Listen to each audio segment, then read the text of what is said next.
à cause d'une corrosion de longue date. Les filets de cette vis étaient complètement grippés dans le trou. Après avoir vaporisé du WD-60 sur la vis, le maître artisan a simplement utilisé un écrou usagé pour la dévisser sans difficulté. Il a élargi la tête de la vis par soudure par point, puis a enfilé l'écrou dessus, et les a solidement soudés ensemble. Une fois la soudure terminée, il a essayé de la tourner avec une clé. On constate qu'elle ne bouge toujours pas d'un pouce. Cela indique que la rouille s'est incrustée depuis trop longtemps. Le maître artisan a donc chauffé la zone autour de la vis, en provoquant une alternance rapide de dilatation et de contraction. Il a élargi l'espace entre les filets, après avoir versé quelques gouttes d'huile pour lubrifier l'ensemble.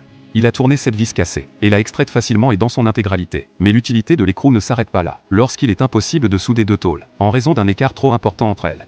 Un soudeur gagnant 30 000 par mois a alors sorti deux écrous. Il en a soudé un sur l'une des tôles, pour servir de point d'appui,